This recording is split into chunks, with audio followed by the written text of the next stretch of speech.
once again. E aí galerinha, mais um aulão com o tio Dani, bem-vindo a mais uma aula. Pessoal, hoje o nosso foco principal, tá? Vai ser um acontecimento ali deflagrado na Europa entre o século XIII e o século XIV, que nós chamamos de renascimento comercial e urbano, tá? Pessoal, só para a gente não esquecer, tá? Fazer uma síntese bem rapidinha da videoaula passada.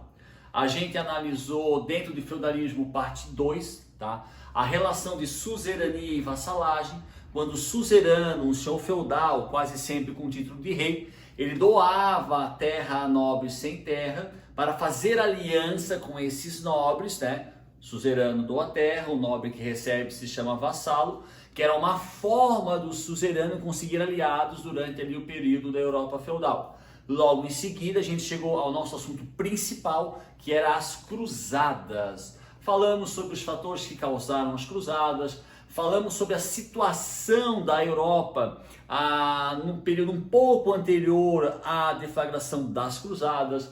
Falamos sobre a primeira cruzada, a segunda cruzada, a terceira cruzada, que é a cruzada dos reis, dos nobres, a quarta cruzada, que é a cruzada financiada e patrocinada por Gênova e Veneza para atacar a cidade de Constantinopla. É a quarta cruzada que nos prova, que nos mostra o interesse econômico das cruzadas. E logo em seguida, pessoal, falamos um pouco sobre a guerra em si, sobre a violência, as atrocidades cometidas principalmente por cristãos católicos, e depois enfatizamos as consequências das cruzadas.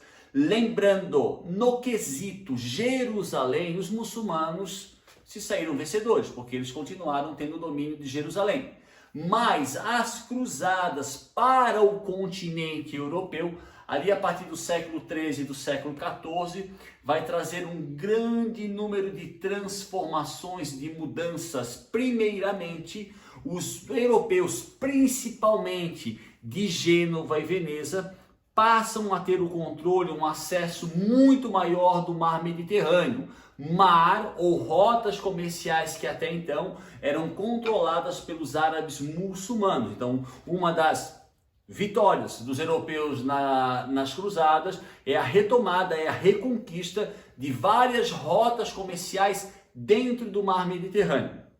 O comércio na Europa, o comércio pós-cruzadas, lembrando que a principal característica da Europa feudal era a agricultura de subsistência. Somente as cidades de Gênova e Veneza eram centros que vendiam mercadorias sofisticadas. Logo após as cruzadas, com a retomada de várias rotas comerciais pelo mar Mediterrâneo, o comércio de uma forma geral, e não só em Gênova e Veneza, passa a se desenvolver.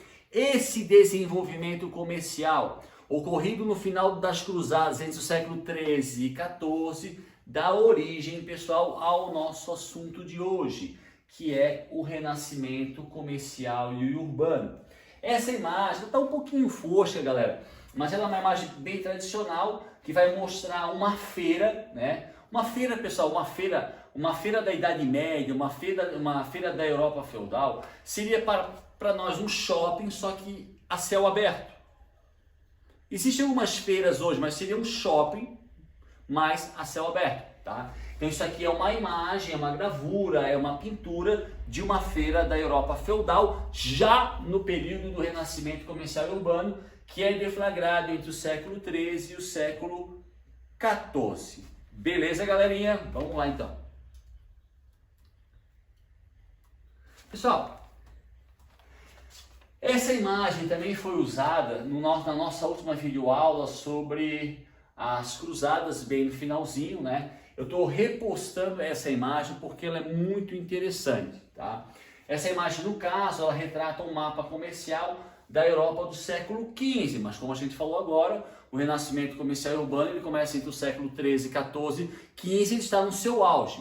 E essas linhas, pessoal, tem azul, tem verde, tem rosa, tem laranja, tá? Essas linhas, elas indicam rotas comerciais. Por exemplo, as linhas em verde, elas indicam as rotas comerciais controladas pela cidade de Veneza. As linhas, aliás, pela cidade de Gênova. As rotas em lilás, né, roxo-lilás, são rotas comerciais controladas pela cidade de Veneza. As rotas, as linhas em azul, elas são controladas por uma liga comercial chamada de Liga Hanseática, que é uma liga formada por cidades de territórios aonde hoje está localizada a Alemanha. As rotas em laranja seriam rotas comerciais em direção ao norte da África.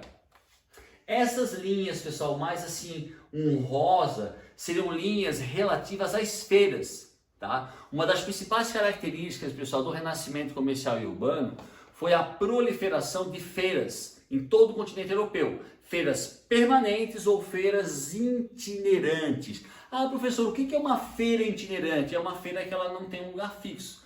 Ora, ela fica 2 semanas numa cidade, 3 semanas em outra, tá? Então, uma das principais características do renascimento comercial, além do surgimento de várias rotas comerciais por todo o continente europeu, tá? No caso, dentro da Europa, nas linhas comerciais terrestres, porque essas são marítimas, se proliferou a quantidade de feiras permanentes ou feiras itinerantes. E esse mapa, pessoal, ele é um mapa que ele descreve com muita minuciosidade e muita clareza as transformações que ocorreram no continente europeu durante a deflagração do renascimento comercial e urbano. Beleza, galera? Vamos lá. Pessoal, como eu falei antes, tá? Gênova e Veneza, mesmo antes das cruzadas, já eram cidades extremamente comerciais. Lembra, os feudos, né, eles tinham agricultura de subsistência, então havia uma relação comercial, a relação comercial entre os feudos, ela era quase inexistente e muito fraca. Quando a nobreza ou o clero tinham interesse em comprar algo mais sofisticado, eles se dirigiam às cidades italianas de Gênova e Veneza com o intuito de comprar essa mercadoria. Com o término das cruzadas e com a reconquista de novas rotas comerciais pelo mar Mediterrâneo, Gênova e Veneza se tornam grandes potências comerciais no continente europeu, tá? Mas, além de Gênova e Veneza, vão se proliferar pelo continente europeu, vão surgir pelo continente europeu outros centros comerciais. Ao norte do continente europeu, aonde hoje, pessoal, hoje, 2020, está situado um país chamado Alemanha, capital Berlim, surgiu uma liga. Pessoal, essa liga é formada por várias cidades alemãs, hoje seria Hamburgo, Dresden, então várias cidades que hoje compõem o território da Alemanha, lá no século XIII e no século XIV, formaram uma forte e importante liga comercial chamada de Liga Hanseática, que vai principalmente abastecer a região norte da Europa de mercadorias provenientes de Gênova e Veneza, provenientes da Ásia, provenientes do Oriente Médio, provenientes da África. Na região norte também, ali muito próximo à localização dessa liga, surge uma região chamada Flandres. Pessoal, Flandres seria hoje o que nós conhecemos como o território da Bélgica e o território da Holanda. É muito próximo ali à França, próximo ao sul da Inglaterra, tá? Essa região comercial, que também fica na área norte do continente europeu, vai se destacar principalmente no setor têxtil, especificamente na produção de lã. Nós não podemos esquecer que até hoje o continente europeu, especialmente durante o inverno e o outono, é um continente extremamente frio. Inclusive, em muitas regiões da Europa, a própria primavera também é uma estação muito fria, tá? Então, a região comercial de Flandres, do que hoje seria Bélgica e Holanda, foi uma região do norte da Europa que se especializou especialmente na produção de roupas usadas com a lã, grande parte da lã importada de onde hoje é a Inglaterra, localizada na grande ilha da Grã-Bretanha, mais ao norte ainda do continente europeu.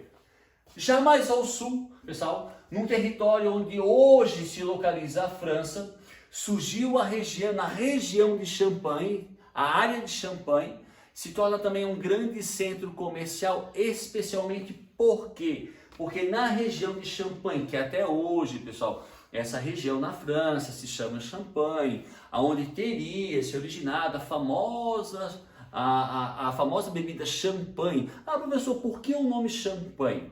Pessoal, essa região de Champagne, ela era uma área pertencente ao Conde de Champagne, o nome do senhor feudal, que era o proprietário dessa área, localizada onde hoje é o território francês, se chamava Conde de Champagne, por isso o nome da área é a área de Champagne. Além de aqui ter se originado a verdadeira e original Champagne, a área de Champagne, já repeti umas 8 vezes, tá? Se tornou um grande centro comercial porque ali se localizavam, estavam situadas um grande número de feiras. Então, como a gente já pôde perceber, pessoal, a principal transformação oriunda ali, proveniente do final das Cruzadas, é o aparecimento de vários centros comerciais. Norte da Europa, centro da Europa e o famoso Gênio e Veneza agora se tornam grandes potências comerciais dentro do continente europeu. Beleza? Essa é uma das principais, por isso o nome do acontecimento, por isso o nome do período, Renascimento comercial e urbano. Outra característica, pessoal, bem importante, tá? São o surgimento e o fortalecimento das cidades.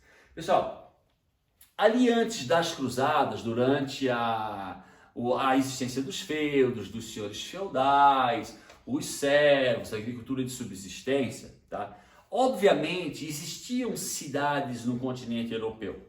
Só que após o final do Império Romano do Ocidente, lá em 476 depois de Cristo, uma grande quantidade de cidades desapareceram. Por quê? Porque após o final do Império Romano do Ocidente, houve um processo de ruralização. O que significa isso? A área rural passou a ser mais importante que a área urbana. A área urbana, pessoal, representada pelas cidades. Então, com o final do Império Romano do Ocidente, um grande número de cidades simplesmente desapareceram. E um outro número de cidades diminuíram e, para se proteger, acabaram se cercando de grandes muralhas. Então, antes das cruzadas, obviamente, haviam cidades na Europa feudal? Sim, haviam. Só que eles não eram um foco, não era a área principal da sociedade feudal. A sociedade feudal ela priorizava muito mais a área rural do que a área urbana. Só que agora, com a deflagração do comércio, com o desenvolvimento do comércio e com o renascimento comercial e urbano, a área urbana representada pela cidade passa a se tornar uma área, a região mais importante da Europa feudal. Na época, pessoal, que época, professor? Século XIII, século XIV, século XV, as cidades eram chamadas de burgos. Burgos, pessoal, é uma palavra de origem alemã que significa fortalezas. Por quê? Porque as cidades medievais, elas eram cidades cercadas por muralhas, chamadas de burgos. Então, na época do Renascimento comercial e urbano, século XIII, século XIV e XV, as áreas urbanas representadas pelas cidades eram chamadas de burgos. E toda a população do burgo, não interessa a profissão, todas as pessoas que moravam dentro de um burgo, todas eram chamadas de burguesia. Não interessa, pessoal, se eu era um policial, se eu era um comerciante, se eu era um artesão, se eu era um sapateiro, se eu era um lixeiro, se eu era um soldado, todas as pessoas que habitavam o interior de uma cidade, denominada de burgo, eram chamadas de burguesia. Então, Então, além do desenvolvimento, além do surgimento de outros centros comerciais, o renascimento comercial e urbano se caracteriza principalmente pelo fortalecimento das cidades que já existiam, que vão crescer, que vão se fortalecer, e de outras cidades que vão surgir. Por isso, surgimento e fortalecimento das cidades, que se chamavam burgos, e a sua população se chamava burguesia. E, obviamente, meus queridos, o próprio comércio vai se desenvolver dentro dessas áreas urbanas. Beleza? Aqui é uma foto, pessoal, para quem nunca viajou para a Europa, sabe? Quando a gente viaja para a Europa, não interessa se é Portugal, se é Espanha, se é Alemanha, se é a França, se é a Itália, se é a Inglaterra. Quando a gente anda pela Europa de trem e de carro, o que mais se vê, pessoal, o que a gente mais vê são castelos. E a gente vê em grande quantidade cidades medievais. Claro, pessoal, a cidade medieval, mas já conectada com uma cidade mais moderna. Por exemplo, se vocês viajarem para a Espanha, capital Madrid, a 80 quilômetros de Madrid tem uma cidade chamada Toledo. É uma cidade onde surgiu aquela história criada por Miguel de Cervantes de Dom Quixote.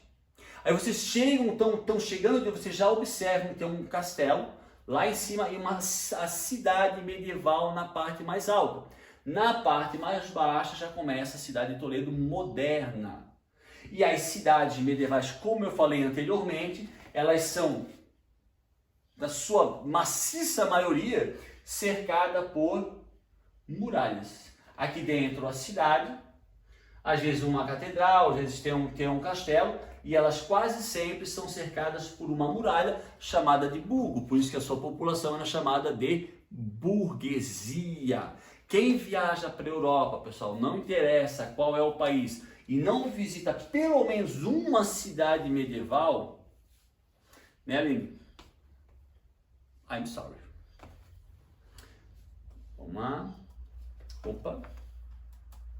Pessoal, antes de eu continuar a falar sobre comércio, desenvolvimento comercial, burguesia, Gênova e Veneza, eu vou dar uma paradinha para a gente falar de um episódio bem importante e bem trágico desse período que a gente está falando agora sobre renascimento comercial e urbano, que é o surgimento, a deflagração de uma epidemia chamada de peste negra também, aliás, peste bubônica, também chamada de peste negra. Pessoal, na época, qualquer tipo de epidemia ou qualquer tipo de grande doença recebia o nome de peste.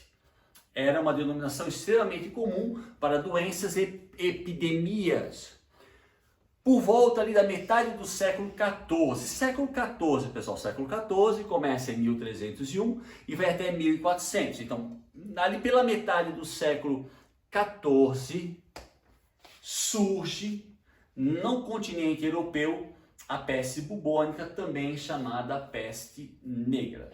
Tá, professor, mas por que o senhor estava falando sobre renascimento comercial e urbano, sobre cidade, sobre burguesia, e de repente, do nada, fala sobre a peste negra? Porque a peste negra, ela é uma doença que ela vai se originar na Europa e ela vai se propagar na Europa em função do desenvolvimento comercial.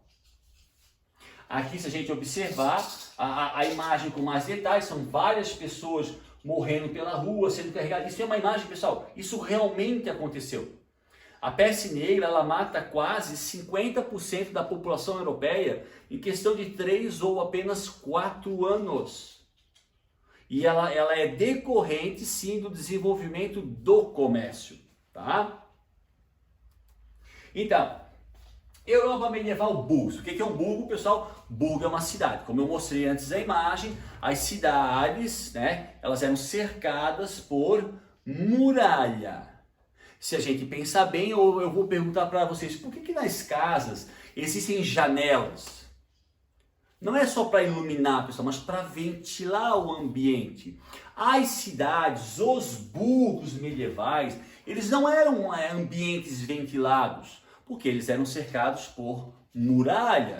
E quando o comércio, pessoal, ele se desenvolve, ele vai se desenvolver principalmente dentro das cidades. E, obviamente, com o desenvolvimento do comércio, por exemplo, por que São Paulo, a cidade de São Paulo, é a cidade mais habitada do Brasil? Aproximadamente a cidade, 10, 12 milhões de habitantes. Porque São Paulo é um polo econômico dentro da América Latina. Então, as pessoas, em busca de uma melhor oportunidade no comércio ou na indústria, se deslocam para São Paulo, causando um problema de uma alta taxa demográfica e outros problemas mais, violência, criminalidade e poluição. Aqui não é diferente. Quando o comércio começa a se desenvolver pós-cruzados, com o renascimento comercial e urbano, esse comércio vai se desenvolver dentro das cidades, dentro dos burgos. Consequentemente, a população dessas áreas urbanas vão aumentar. Mas vão aumentar numa cidade, pessoal, que é cercada por muros. Outro detalhe muito importante na época, pessoal, a falta de hábitos de higiene.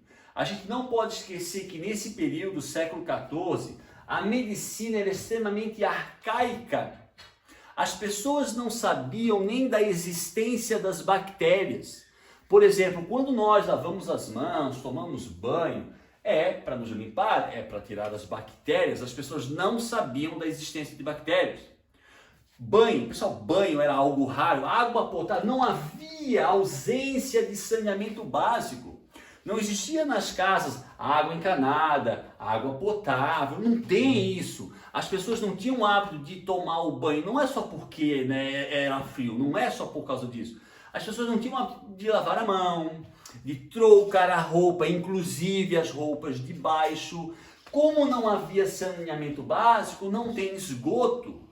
Então, as necessidades fisiológicas das pessoas, ou elas eram jogadas nos rios, ou jogadas nas ruas. Não havia esgoto, não havia coleta de lixo.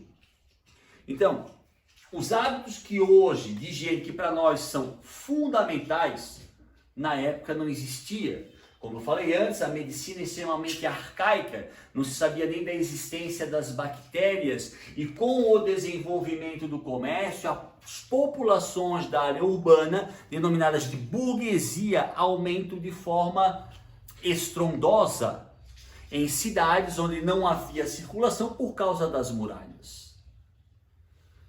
E ali, por volta do século XIV, segundo os dados históricos, navios de Gênova, provenientes da Ásia, trouxeram em seus porões animais com pulgas, pessoal, o bacilo, que vai provocar a peste bubônica ou a peste negra, era um bacilo que ele estava inserido dentro das pulgas.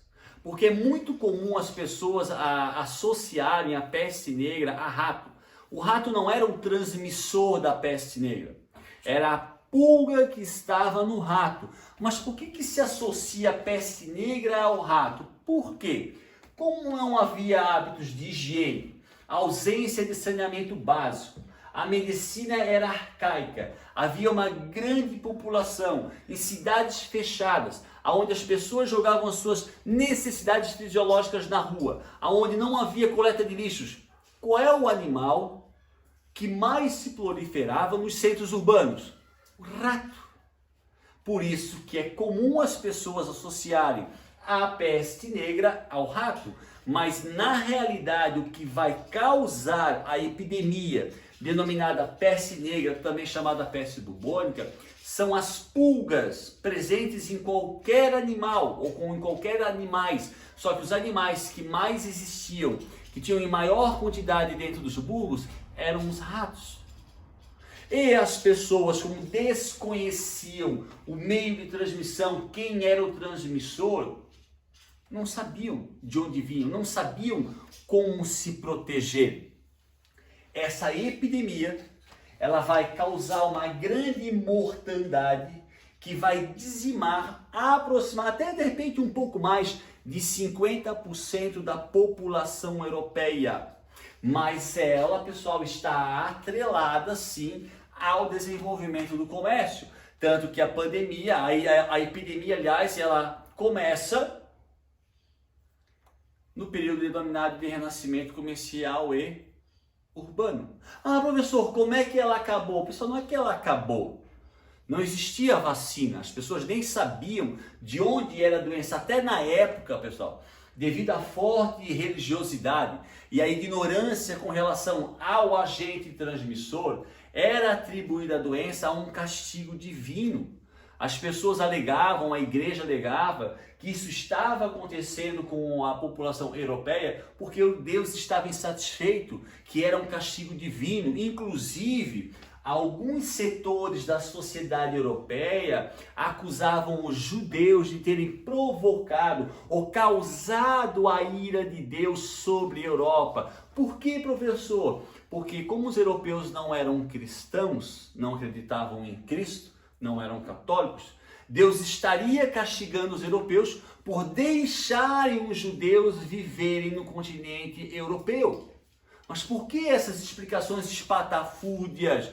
Porque a ignorância com relação à medicina, à biologia na época era geral. Isso é um acontecimento muito importante e que acontece ali no século XIV durante o Renascimento comercial e urbano. E como eu ia explicar também, quase esqueci, não houve vacina.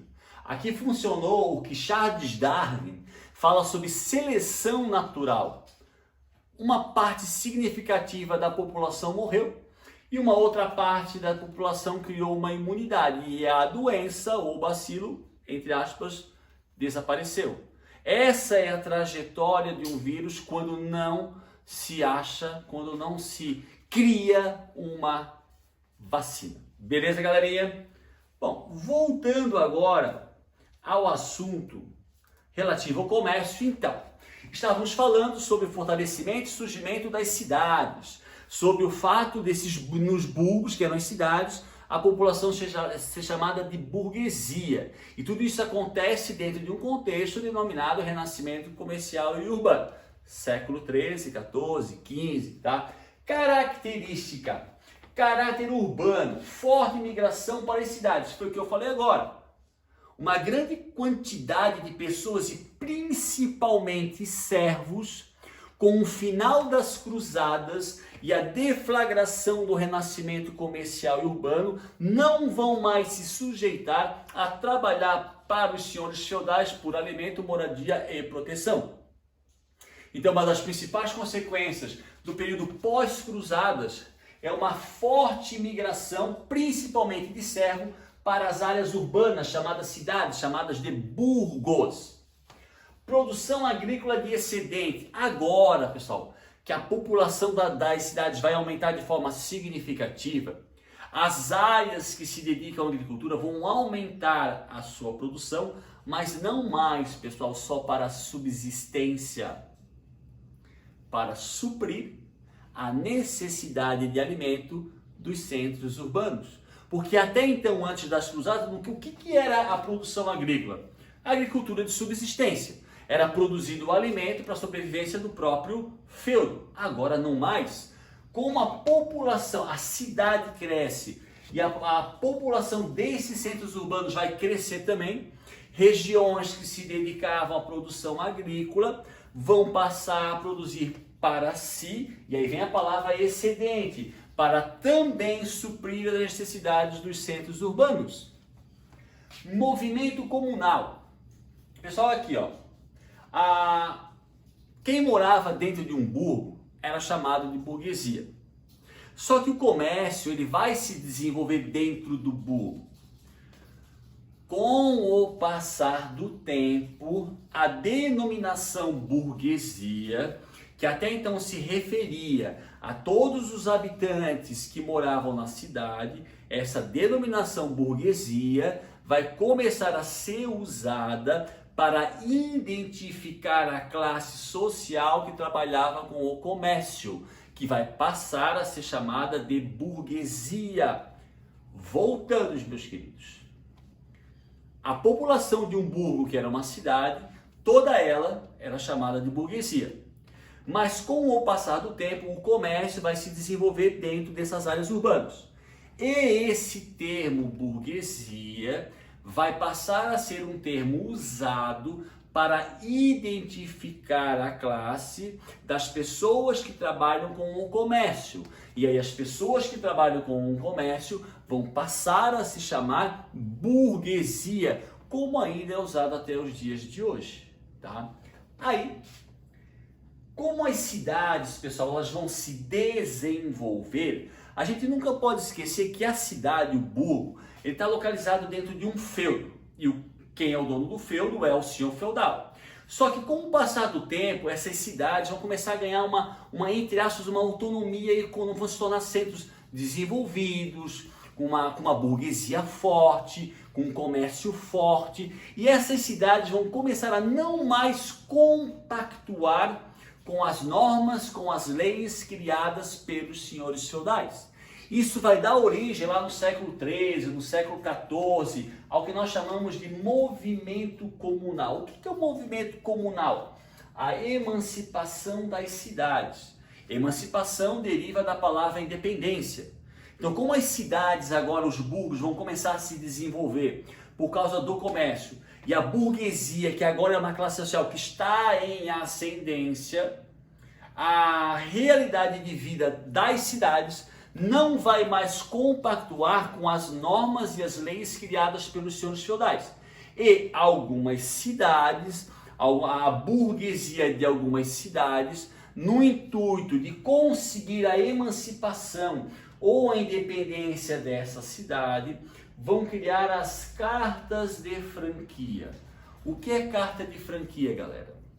É um documento aonde a burguesia de uma determinada cidade vai entregar a um senhor feudal. Então, o que estaria escrito supostamente nesse documento chamado carta de franquia. Eu, senhor feudal tal, eu permito que a cidade tal, a partir do dia 28 de 5 de 1325, se torne uma cidade independente. Caso o senhor feudal assinasse esse documento, ele estava concedendo a independência àquela cidade, obviamente, pessoal, em troca de dinheiro. Isso é uma coisa óbvia. Então, com o desenvolvimento do comércio, com o fortalecimento da burguesia como classe social, a dinâmica de vida daquela cidade já não compactua mais com as leis criadas pelo senhor feudal. E aí a burguesia daquela cidade vai começar a almejar para si a independência. Algumas cidades vão conquistar essa independência através das cartas de franquia, quando os senhores feudais, em troca de um valor considerável, vão assinar esse documento concedendo a independência para aquela determinada cidade. A partir daquele momento, aquela cidade ela é independente e ela vai ser governada pela burguesia, por um conselho formado pela população daquela própria cidade. Então, a independência, pessoal, feita de forma gradativa de alguns centros urbanos é uma das características do renascimento comercial e urbano. E isso, galerinha, com o passar do tempo, vai começar de forma gradativa a enfraquecer e a diminuir o poder dos senhores feudais. Fiquem ligados. Surgimento das corporações de ofício. Pessoal, o comércio vai se desenvolver. E o comércio ele vive de produtos. Mas para que haja um produto, vou dar um exemplo. Esta máquina. Eu comprei essa máquina. Mas eu não fabriquei essa máquina. Eu não fiz essa máquina. Alguém produziu essa máquina. Alguém produziu em algum local. Alguém de repente produziu, precisou de ajuda para produzir. Então aquelas mercadorias comercializadas dentro dos burgos, muitas delas virão de fora, outras delas serão produzidas dentro do próprio burgo.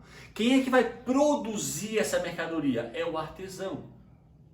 O artesão. Pessoal, artesão não é só o que a gente pensa aqui, que fabrica colar, que fabrica pulseira. Não é. O artesão fabrica várias coisas. Então, a corporação de ofício seria uma entidade, seria uma instituição formada por artesãos, porque agora existe dentro das cidades pessoas que se especializam na produção de um determinado produto, ou um calçado, ou uma carroça, ou uma camisa, ou armas.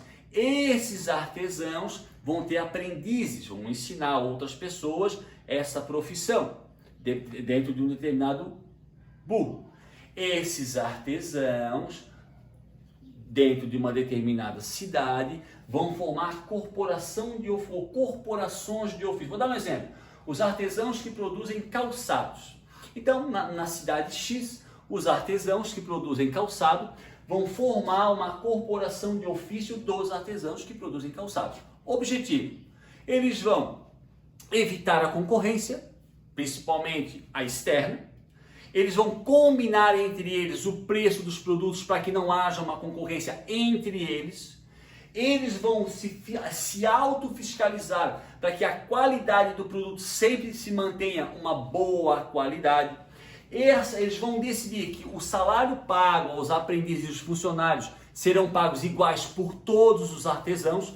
Então, a corporação de ofício é uma entidade formada por um determinado grupo de comerciantes para uma autoproteção, principalmente para tentar evitar a concorrência proveniente de fora. Isso aqui, pessoal, é uma característica primordial, muito importante do renascimento comercial e urbano. Porque com o renascimento do comércio, com o desenvolvimento do comércio, várias atividades comerciais, pessoal, que não existiam, vão surgir. E há muitas que já existiam, vão se fortalecer. E para que haja um fortalecimento de determinada classe comercial, cada uma delas, elas vão criar as corporações de ofício para proteger o seu próprio negócio. Um outro detalhe bem importante e interessante ali é que no renascimento comercial e urbano é o surgimento dos bancos. Banco do Brasil, Sicoob, Caixa Econômica, Itaú, Santander, Bradesco, bancos. Os bancos, pessoal, como nós conhecemos hoje, eles surgiram na Europa durante o renascimento comercial e urbano. Mas por que os bancos surgiram? Porque com o fortalecimento do comércio passa a existir uma maior circulação de moedas. A gente não pode esquecer que aqui ainda, pessoal, cada feudo tem a sua própria moeda. E na Europa existia uma quantidade X, vários feudos. Então, cada vez que um comerciante ou um feirante ou uma caravana se deslocava de um feudo para o outro, era necessário trocar moedas. Então, os bancos, por exemplo, na época, o que seria uma função básica de um banco? A troca de moeda, os empréstimos e o depósito de dinheiro, que seriam mais ou menos hoje funções básicas de um banco, só que hoje existem outras funções mais, até porque nós estamos numa sociedade capitalista e aqui não existe capitalismo, tá? Então, o surgimento dos bancos é uma consequência do renascimento comercial e urbano. E se vocês lerem aqui, pessoal, circular sem a necessidade de estar com papel moeda. Na época, pessoal, não que hoje não seja, mas na época, existiam ladrões, tinham saqueadores, tinham assassinos. Então era muito comum os comerciantes e as caravanas serem roubadas durante as caminhadas de uma cidade para outra. Quando houve a criação do banco, o que as pessoas faziam? Elas depositavam o seu papel moeda, o seu dinheiro no banco. O banco dava um papel, né, que dizia, o fulano tal, tem tanto depósito. Então ele poderia viajar sem a necessidade de carregar papel moeda de verdade. E a pessoa que poderia tirar esse dinheiro seria a pessoa que tivesse aquele papel ou aquela assinatura. Então os bancos, além de emprestar dinheiro, guardar dinheiro e trocar dinheiro, era uma garantia para que os comerciantes não ficassem andando de um burgo para o outro com papel moeda para serem roubados com facilidade. Eles andavam com uma garantia, com um documento do banco dizendo que aquele indivíduo tinha em tal banco X de dinheiro. Então ele não precisava andar com aquele dinheiro com perigo de ser roubado. E os bancos, pessoal, o início dos bancos é na cidade de Veneza. E banco, pessoal, o nome de banco é isso mesmo. Os caras iam numa praça, botavam um banco com um tabuleiro e negociavam. Isso foi o início dos bancos. E a principal característica do renascimento comercial e urbano é o surgimento dos bancos, que existem nos dias de hoje, que vivem principalmente dos juros. Banco não é uma entidade, não é uma ONG. Pede dinheiro emprestado, vai te emprestar, tu vai pagar de volta com juros. Eu sei que eu estou dizendo, que eu sei, 45 anos de idade. Continuando. Um conselho sempre é bom, especialmente vindo de um professor. Pessoal, se não precisarem de dinheiro emprestado de um banco, não peçam. Só peçam realmente se vocês estiverem com extrema necessidade. Principalmente quando nós falamos em Brasil, onde, por exemplo, os juros de um cartão de crédito, se tu fica devendo o teu cartão de crédito por um ano, é de aproximadamente 500%. Então, como nós vivemos no Brasil, não vivemos na Suíça e nem na Suécia, vocês, se precisarem, só peçam se realmente for algo muito urgente e extremo. Conselho de professor, acreditem em mim. Agora, professor, na aula passada, feudalismo parte 1, feudalismo parte 2, o senhor afirmou várias vezes que a sociedade feudal, que a sociedade medieval, ela era fortemente influenciada pela Igreja Católica. Sim, muito. Ela não só estava presente em todos os feudos, como alguns feudos eram de propriedade da Igreja Católica. Como foi, pessoal, essa relação da Igreja Católica com o renascimento comercial e urbano, com o desenvolvimento do comércio, com o surgimento dos bancos, com o fortalecimento da burguesia como classe social? Foi complicado. Foi bem complicado. A igreja, eu não tenho certeza se isso existe hoje ainda, a igreja tinha a usura. A igreja considerava, pessoal, o lucro, principalmente o lucro proveniente dos juros, pecado. Então, quando o comércio se desenvolveu na Europa, ali após as cruzadas, século XIII, século XIV, para os comerciantes europeus era muito difícil assim, dar o preço de um produto, porque havia uma pressão muito grande da Igreja Católica por considerar o lucro, especialmente proveniente dos juros, um pecado chamado de usura. Então era muito difícil para o comerciante europeu, que era católico, que era cristão, ter um grande lucro no seu comércio. Porque, como eu falei agora, ele sofria uma pressão muito grande da Igreja Católica, porque considerava esse lucro, especialmente dos juros, pecado.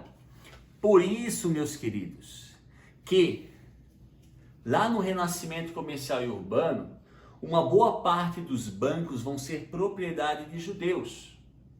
E esses bancos vão prosperar. Como, professor, que eles vão prosperar? Se o senhor acabou de dizer para mim que os bancos sobrevivem de juros e através da usura a igreja acusava os juros de ser pecado.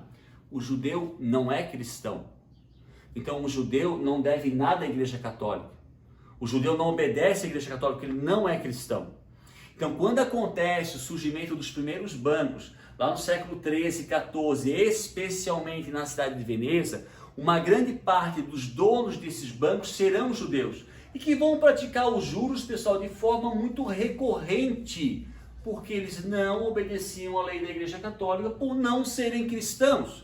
Só que ao tomar em contrapartida o fato dos judeus praticarem o comércio principalmente com juros, vai colaborar com que a igreja promova uma série de perseguição aos judeus dentro do continente europeu.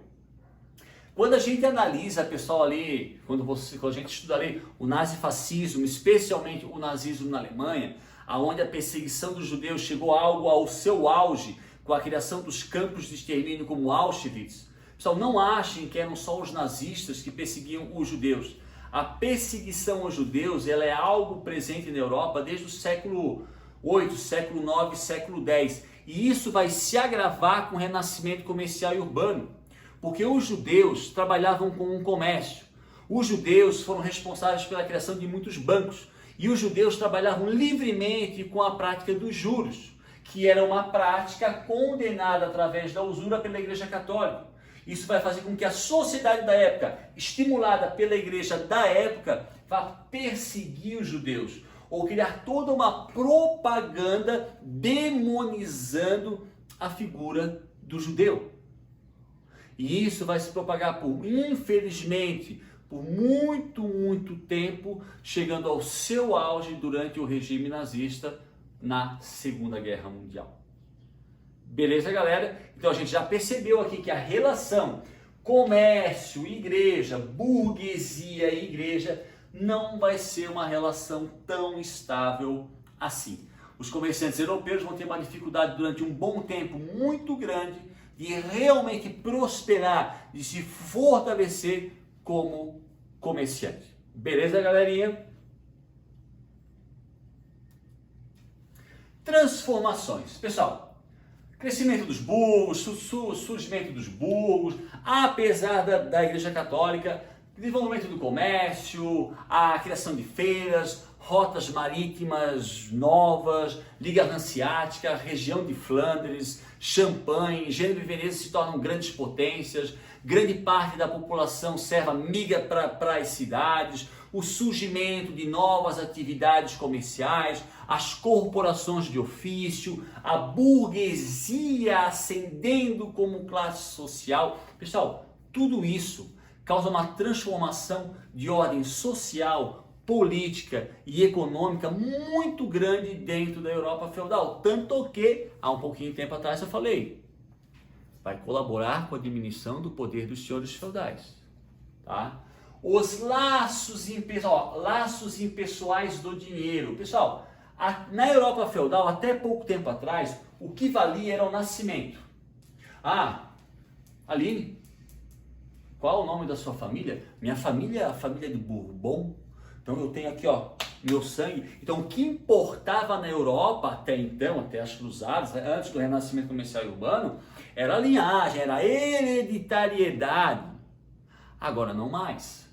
O renascimento comercial e urbano, pessoal, ele tira essa importância. O nascimento já não é mais o fator determinante para que uma pessoa cresça na sociedade.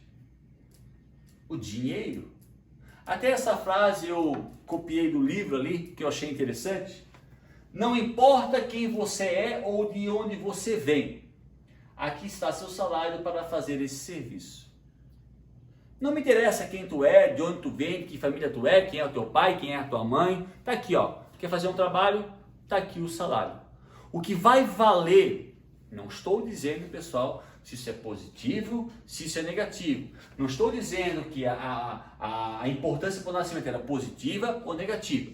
O que eu estou afirmando é que as transformações causadas pelo renascimento comercial e urbano na Europa do século 13, 14 e 15 vão fazer com que o nascimento já não seja mais um pré-requisito, mas sim agora o dinheiro. Um outro fato bem importante é que na Europa feudal, antes das havia pouca mobilidade social. Ah, se nascia rico, se morria rico, se nascia pobre, se morria pobre. Agora não, com o renascimento comercial e urbano. E como agora o que foca, o pré-requisito não é mais o nascimento, mas o dinheiro, vai ocorrer na Europa uma certa mobilidade social, até porque, meus queridos, o comércio vai possibilitar um aumento significativo do trabalho assalariado. Servos, por exemplo, que se deslocaram da área rural para a área urbana, na área rural trabalhavam em troca de moradia, proteção e comida, agora vão até a cidade, vão passar a ganhar um salário para fazer um determinado serviço. Essa pessoa pode subir ou não de classe social, porque está recebendo dinheiro pelo seu serviço.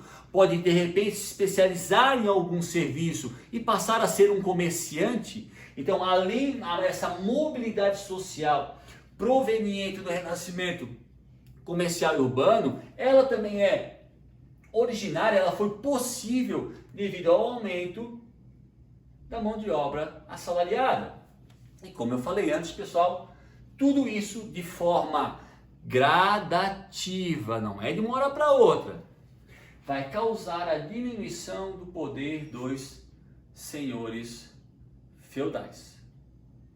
Uma outra coisa, pessoal, que eu não escrevi aqui, mas que é importante saber, quando as cidades crescem, quando o comércio se desenvolve, uma outra coisa bem interessante é que nessas novas cidades, nesse período do renascimento comercial e urbano, vão se proliferar, não é que não existiam, mas vão existir em maior quantidade instituições como as universidades, já criadas lá, pessoal, por Carlos Magno, as escolas palatinas, tá? Pessoal, já existia na época de Roma, da Grécia Antiga, instituições de ensino como as nossas universidades. Mas com o renascimento comercial e urbano e o fortalecimento do comércio, esse comércio vai necessitar de mão de obra especializada. E essa mão de obra, essa necessidade de uma maior quantidade de mão de obra especializada vai fazer com que nesse período, século 13, 14, 15, 16, vai se proliferar no continente europeu, nas áreas urbanas, o surgimento de universidades. Isso também vai colaborar com o aumento populacional desses centros urbanos. Beleza? Boa parte das universidades não vão ser mais controladas pela Igreja Católica, mas sim pela classe social denominada burguesia. Gravem isso. E dessas instituições educacionais, essas universidades controladas pela burguesia, surgirão ideias que posteriormente vão contrapor as ideias da Igreja Católica. Mas isso, galerinha, é uma outra história. Opa!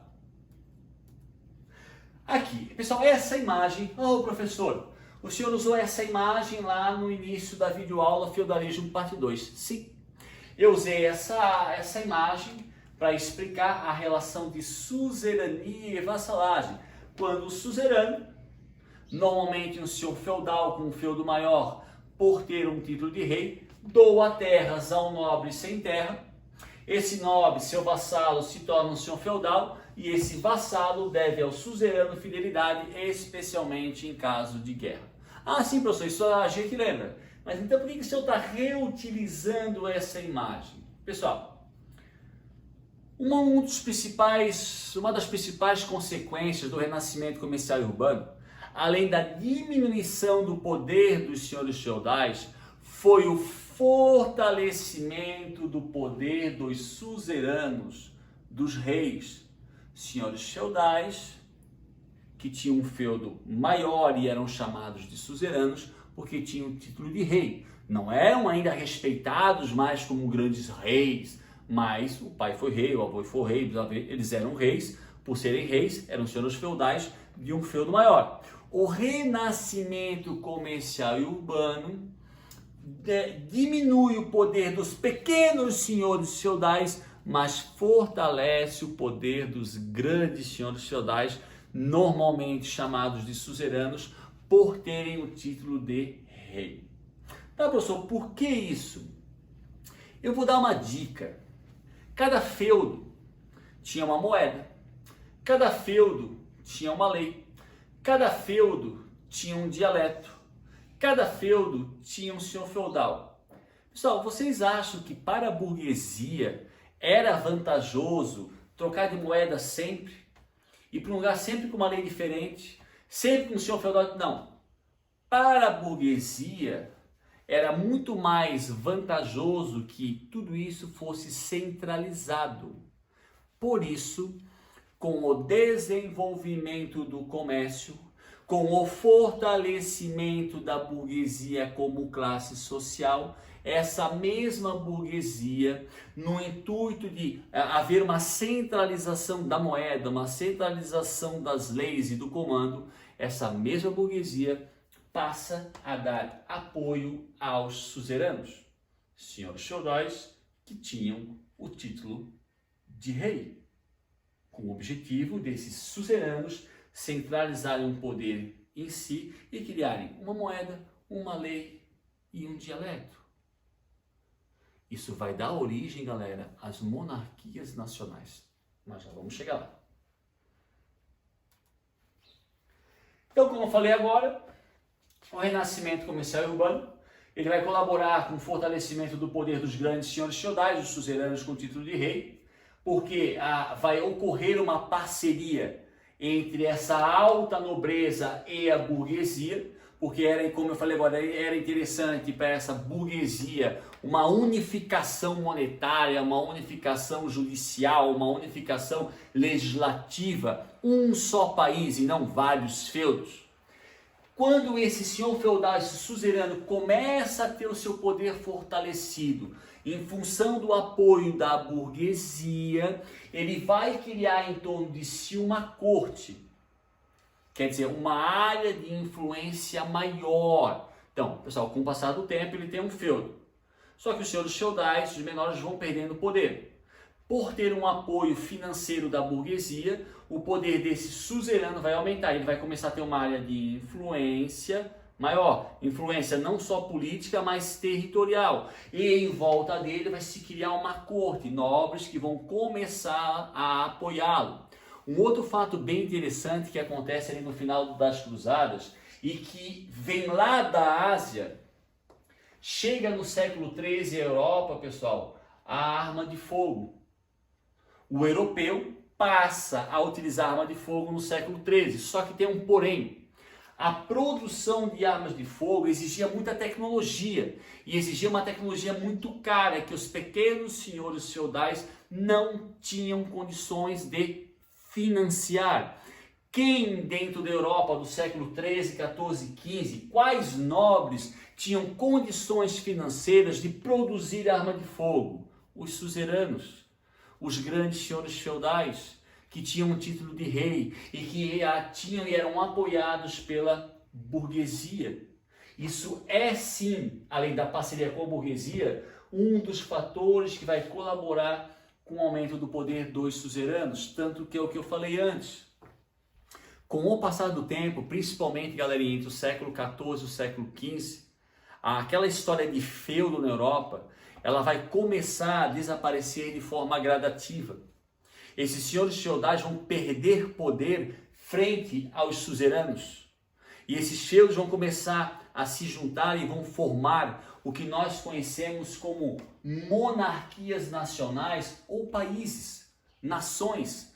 Só que governados agora não por um senhor feudal ou por vários senhores feudais, mas por um rei, que terá o seu poder ampliado, porque tem um apoio financeiro da burguesia, porque agora tem uma grande quantidade de nobres ao seu lado, porque possui os meios para produzir arma de fogo, porque vai produzir também com arma de fogo a criação de um exército permanente. Lembra na época dos feudos, pessoal? Tinha uma guerra, o servo saía da sua casa, ia para a guerra, quem sobrevivia voltava para a agricultura. Com o desenvolvimento do comércio, com o aumento do poder dos suzeranos, com a diminuição do poder dos senhores feudais e com o controle da produção de armas, esses senhores feudais, esses suzeranos, passam a criar exércitos permanentes, exércitos, soldados que são soldados 24 horas por dia. Isso vai fazer com que ele, o suzerano, amplie o seu território de influência. Junto com essa ampliação, ele vai implementar uma carga tributária sobre esse território, dinheiro que o ajudará, que o auxiliará na formação desse exército. Exército para quê, professor? Para proteger o suzerano, este novo rei, de uma ameaça interna e de uma ameaça externa. Tá? E tudo isso vai causar o fortalecimento do poder político e judicial. O que significa isso? Agora que os feudos vão passar a se transformar em monarquias nacionais, que são países, cada um controlado por um rei, esse rei vai ter o poder político, o poder... O que é poder judicial? É o poder de criar as leis, é o poder de julgar, isso vai estar na mão dos reis. Então essas monarquias nacionais vão dar origem ao que nós chamamos de monarquias absolutistas. Então as cruzadas acabam no século XIII, é deflagrado o renascimento comercial e urbano, ao desenvolvimento do comércio, cidades, Gênova, Liga Hanseática, a burguesia, O poder do rei vai se ampliando com o apoio da burguesia, ele passa a produzir armas, isso faz com que ele crie um exército permanente que o proteja, a sua área de domínio vai se ampliar por cima de outros feudos que vão perder a sua autonomia, automaticamente ele vai arrecadar dinheiro através da implementação de uma forte carga tributária, impostos. Isso vai fortalecer o seu poder político e judicial, onde ele vai ser o juiz, ele vai ser o cara que cria a lei, ele vai ser o cara que implementa a lei. Um rei absolutista, mas sempre apoiado pela burguesia. Beleza, galera? Opa! Para a gente finalizar a nossa aula, então a gente chegou no momento seguinte. Tá, professor, então a gente chegou no momento aí do século XIV e XV, aonde o comércio ele se desenvolveu tanto, aonde a burguesia se desenvolveu tanto, que os senhores feudais acabaram perdendo seu poder como senhores feudais, aonde aqueles grandes senhores feudais, os suzeranos, acabaram tendo seu poder ampliado e vão agora começar a ser reis como eram há 500 anos atrás, tá? Com o apoio financeiro da burguesia. Isso vai acontecer na Europa de forma gradativa, sim, e principalmente após a Guerra dos 100 anos. Pessoal, se vocês me perguntarem, professor, qual foi os 2 primeiros países que surgiram na Europa? Países com poder centralizado na mão do rei, apoiado pela burguesia e pela Igreja Católica. Portugal e Espanha. Depois, França e Inglaterra. Tá? Mas a gente vai analisar primeiro, pessoal, a formação da França e da Inglaterra como países. Então, a Guerra dos 100 anos. Pessoal, por que o senhor colocou a foto dessa menina? Pessoal, essa aqui é uma imagem de Joana d'Arc. Tá? Joana d'Arc foi uma garota de 17 anos que ela dizia conversar com Deus. Né? Lembra que ela vivia numa sociedade extremamente patriarcal e ela é tida como uma responsável pela vitória da França sobre a Inglaterra na Guerra dos 100 anos. Pessoal, ela não é uma lenda, isso aqui não é um mito. Isso aconteceu de fato. Se eu não me engano, eu posso estar até errado ali, mas eu acho que ela foi elevada à categoria de santa na França, acho eu, tá? Mas realmente a existência dela é verdadeira. Ela com apenas 17 anos, alegando estar conversando com Deus, ter falado com Deus, ela vai liderar as tropas francesas na última fase da Guerra dos 100 anos e ela é tida como a responsável da vitória da França contra os ingleses na Guerra dos 100 anos, que na verdade duraram 110 anos, mas isso não vem ao caso agora, tá? E a gente vai analisar, pessoal, numa próxima videoaula, a Guerra dos 100 anos, porque é essa guerra, ela acontece no século XIV e no século XV. Então é aquele período onde os reis, os suzeranos, devido ao comércio, estão começando a se fortalecer como rei, a mandar como rei, onde estão surgindo as monarquias nacionais e os países. Essa guerra vai colaborar com o fortalecimento do poder do rei dentro da França. Tanto que a última imagem que eu coloco é essa aqui, né? A Guerra dos 100 anos ela é uma disputa entre França e Inglaterra, que vai entre o século XIV e o século XV. Os franceses serão vitoriosos e essa guerra vai consolidar o poder do rei da França como realmente rei, não como apenas um suzerano.